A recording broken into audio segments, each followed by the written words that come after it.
सेना प्रमुख उपेंद्र द्विवेदी और राम भद्राचार्य की भेंट का जो विवरण अखबारों और खासतौर से दैनिक जागरण ने दिया है, उससे एक भारी संशय मेरे सामने आ गया है, केवल मेरे ही नहीं पूरे समाज के लिए। और मुझे निजी तौर पर एक बहुत बड़ा इतिहास याद आ गया, जीवंत, जिसे मैंने बहुत करीब से देखा, बहुत छुआ और आज भी मेरे दिमाग में गूंज रहा है। संशय ये है कि उस वक्त पर जब उपेंद्र द्विवेदी यानी सेना प्रमुख जब वहां पहुंचे राम भद्राचार्य के पास, तो वहां कोई पुरोहित या कर्मकांड संपन्न हो रहा था जिसमें उपेंद्र जजमान थे और राम भद्राचार्य पुरोहित।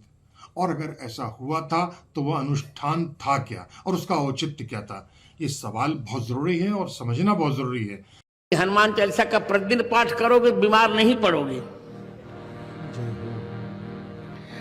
प्रतिदिन रामायण हनुमान चालीसा का पाठ करो और प्रतिदिन एक दोहा रामायण जी का पाठ करो, बिल्कुल नहीं बीमार पड़ोगे। ये एक बात और भी है कि सेनाध्यक्ष उपेंद्र ने राम भद्राचार्य को दक्षिणा देने के बजाय दक्षिणा की मात्रा, आकार और उसके तादाद पर क्या जोर दिया। मौका ही क्यों आया कि दक्षिणा पर चर्चा हुई। आइए हम आपको बताते हैं कि दक्षिणा क्या है। हमारे यहाँ कुछ ब्राह्मण सरयू पारणों में अच्छे नहीं माने, उनके यहाँ ऊंचे कुल के लोग अपनी बेटी नहीं देते।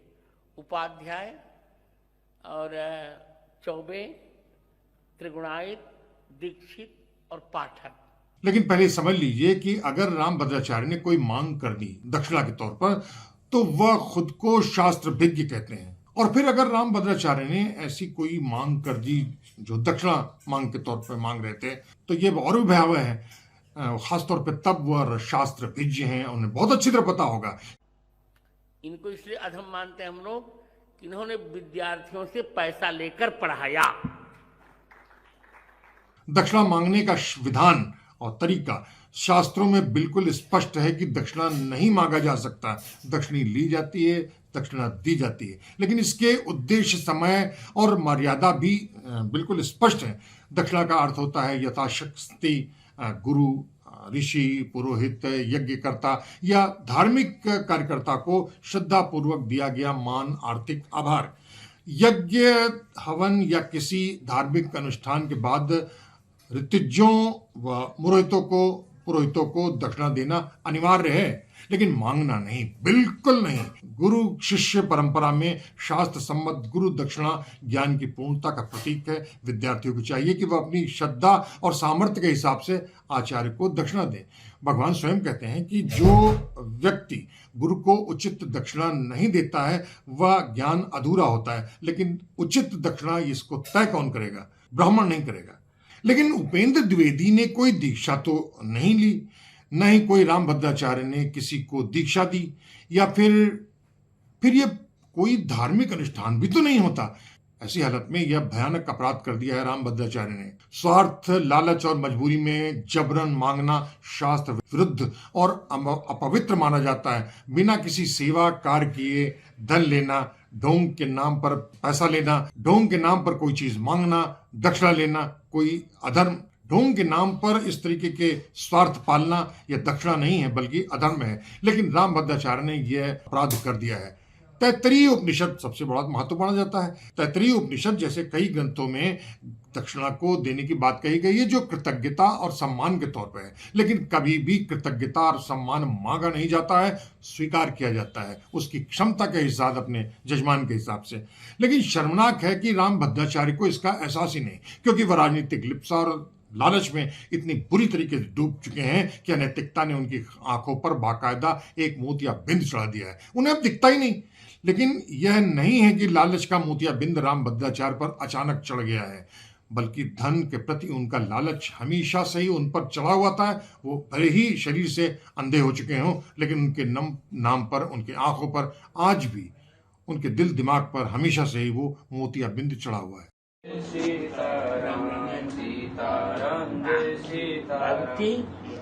अच्छी भागवत कथा करो, हमको सुनाया करो। नाम क्या है? आगे क्या लिखती है? ब्राह्मण है ना? भट्ट ब्राह्मण। सुनाओ, ठीक है, सुनाओ बढ़िया। अभी भागवत का नहीं, मैं रामचरितमानस का करेंगे। हाँ, अभी मानस जी का ही करिए। वो गुरु को भजन सुना दो। भजन सुना? नहीं ना, भजन तो मुझे समझ नहीं है। एक छपाई सुनाइए, चलिए बढ़िया। कवच अभेद विप्र गुरु पूजा एह सम विजय उपाय न दूजा कवच। बहुत सुंदर, बहुत सुंदर। हमारी पुस्तकें ले लीजिए। हाँ गुरुदेव। राम भद्राचार्य पर राजनीतिक सम्मान और धन के प्रति एक डरावना लालच है। धर्म और गाथाओं में उनका ज्ञान कितना है उसका मैं स्वतः नजीर में हूं। मैंने देखा है बहुत करीब से। करीब 22 साल पहले की एक बातचीत मैं आपको बता दूं, मुझे उनके व्यवहार से बहुत अच्छी तरह समझ में आ गया था और मैंने बाकायदा उनसे शास्त्रार्थ भी किया था। सन 2003 की बात है। अगस्त के आसपास जोधपुर के दैनिक भास्कर को छोड़कर मैं दैनिक हिंदुस्तान का ब्यूरो के प्रमुख के तौर पर जौनपुर आया था। जिंदगी में हमेशा से ही कुछ नया करने का जुनून था, इसलिए मैंने एक लेख श्रृंखला शुरू कर दी थी। उसका नाम था जो पहुंचे जमीन से आसमां तलक। यह लेख माला बहुत जल्दी और बहुत चर्चित हो गई। इसी बीच पता चला कि चित्रकूट में एक विद्यालय चल रहे अंधत्व पीड़ित एक प्रवक्ता शिक्षक, निजी शिक्षक जौनपुर में आए हुए हैं और वहां के 400 इलाके में ईश भक्ति पर प्रवचन दे रहे हैं। तो मुझे लोगों ने बताया कि उनसे ही मुझे बातचीत करनी चाहिए, तो मैं उनसे मिलने के लिए गया उस स्थान पर जहां पर रह रहे थे। वो किसी का घर था। राम भद्राचार्य के साथ तो एक कमरे में केवल 2 ही शिष्य मौजूद थे जो उनकी बाकायदा मालिश कर रहे थे। स्थूल काय होते ही हैं राम भद्राचार्य। मेरा परिचय लोगों ने राम भद्राचार्य को पहले ही दे दिया था। उन्होंने बातचीत शुरू की। सामान्य जानकारियों के बाद मैंने उनसे 2-3 सवाल किए। पहला तो था उस संदर्भ का जो ऋषि कर्ण के आश्रम में शकुंतला और दुष्यंत के बीच गंधर्व विवाह हुआ और दोनों में सहवास किया और सहवास का नतीजा ये हुआ कि वो भरत का जन्म हुआ, लेकिन बाद हुआ। मेरा प्रश्न था कि आप तो एक संत हैं, आप बताइए कि क्या ऋषि कर्ण के आश्रम में रहने वाली शकुंतला, जिसे अप्सरा छोड़ गई थी उनके आश्रम में, उस राजा दुष्यंत ने गंधर्व विवाह करने के बाद पहचानने से इनकार कर दिया था। तो एक ऋषि के तौर पर क्या कण्व ऋषि या ऋषि कण्व ने उस पर कोई प्रतिरोध किया या क्यों नहीं, और नहीं किया तो क्यों किया?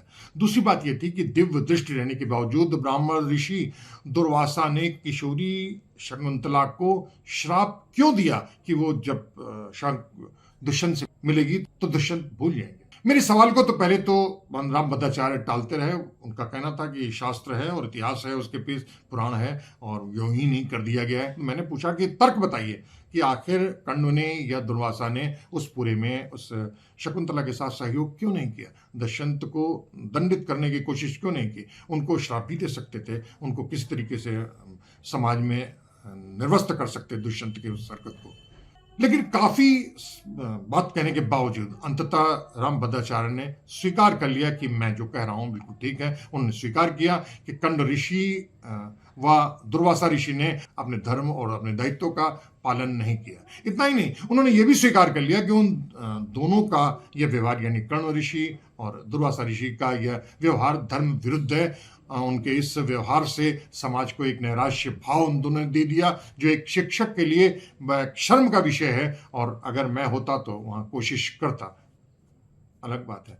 दूसरी घटना है, संभवतः यह नवंबर 2003 की बात है। उन दिनों राम भद्राचार्य सहारसू इलाके में एक सरकारी स्कूल के प्रांगण में प्रवचन की कई दिनों से कर रहे थे। जिस दिन मैंने उनका इंटरव्यू छापा, उसी दिन शहर का एक युवक मेरे पास आया और बेहद दुखी होकर के उसने मुझसे शिकायत की। उस युवक का कहना था कि जिस दिन प्रवचन खत्म हुआ था उसके अगले दिन ही खाटू महाराज का एक उत्सव इन युवकों के समूह ने आयोजित किया था। यह युवक खाटू उत्सव के आयोजन में बहुत सक्रिय था, लेकिन बाद में उसका निधन हो गया। वह युवक और उसका समूह खाटू उत्सव के आयोजन को लेकर के बहुत सक्रिय था और बहुत उत्साहित। प्रशासन से उसने अनुमति भी ले ली गई। अनुमति ये थी कि राम भद्राचार्य के कार्यक्रम जैसे ही खत्म होगा उसके अगले दिन ये खाटू उत्सव वाला ये समूह वहां पर काम आयोजित कर लेगा। लेकिन अनुमति होने के बावजूद राम भद्राचार्य ने उस जमीन को, उस मैदान को खाली नहीं किया था। इस युवक का कहना था कि राम भद्राचार्य चाहते थे कि मैदान खाली करने की एवज में उसे 50,000 रुपए दे दिए जाएं। इनको इसलिए अधम मानते हैं हम लोग कि इन्होंने विद्यार्थियों से पैसा लेकर पढ़ाया। यानी साफ साफ शब्दों में कहें तो वो जबरदस्ती कर रहे थे और उगाही चाहते थे, गुंडागर्दी के तौर पे। रिश्वत इसी को ही तो कहते हैं, या नहीं? कहने की जरूरत नहीं कि रामभद्राचार्य ने उस मैदान को खाली करने की एवज में इन युवकों से 50,000 रुपए वसूल लिए। और उसके बाद युवक ने बताया कि रामभद्राचार्य का कहना था कि वे यह रकम अपनी जेब के लिए नहीं बल्कि अपने विकलांग कॉलेज में लगाना चाहते हैं ताकि अंधे बच्चों का विकलांग बच्चों की पढ़ाई हो सके। लेकिन ये जबरदस्ती लेना ये बड़ा शर्मनाक था। भले ही वो अंधे और विकलांग बच्चों के लिए काम करना चाहते थे, लेकिन ये भी इसके बावजूद वो उगाही तो वो थी ही थी। और अब बिना अनुष्ठान के रामभद्राचार्य सेनाध्यक्ष उपेंद्र द्विवेदी से दक्षिणा मांग रहे थे। वो चाहते थे कि पाक ऑक्युपाइड हिस्सा वो भारत को दिला दे, ये जानते हुए भी कि पाकिस्तान के कब्जे वाला वो हिस्सा रामभद्राचार्य को अपने जीवन में ही नहीं बल्कि भविष्य में कभी भी नहीं मिलने वाला है। लेकिन सबसे बड़ी बात है कि अगर उन्हें ये हिस्सा मिल भी जाए तो वो उसका करेंगे क्या? वहां केवल मुसलमान ही मुसलमान हैं, जिससे उन्हें जातीय और धार्मिक घृणा है। और रामभद्राचार्य को केवल मुसलमान ही नहीं है, हिंदू की कई जात और वर्णों से भी रामभद्राचार्य को घृणा है, नफरत है। मसलन त्रिगुणायत को पसंद नहीं करते, पाठक उपाध्याय को बिल्कुल नराधम और निकृष्ट मानते हैं, भ्रष्ट ब्राह्मण के तौर पर उन्हें बुरी तरीके से खारिज करते हैं। उनका कहना है कि वो ब्राह्मण के नाम पे कलंक है। लेकिन ये एक बेहुदा शख्स आसीन है धर्म की ध्वजा उठाकर विकलांग शिक्षा के एक बड़े आसन पर बैठकर ऐसी हरकत कर रहा है कि उसे पाक ऑक्युपाइड कश्मीर चाहिए। ऐसी हालत में शिक्षा, धर्म और नैतिकता की क्या हालत हो चुकी है या क्या होने वाली है, आप अगर इसको अब तक नहीं समझ पाए हैं तो फिर आंखों में भी केवल मोतियाबिंद ही चढ़ा हुआ है, और वो भी बहुत गाढ़ा। तो अगली बार फिर दूसरे मसले पर, दूसरे स्थान पर, दूसरे लोगों के साथ हम फिर हाजिर होंगे। तब तक दुलत्ती कुमार को इजाजत दीजिए।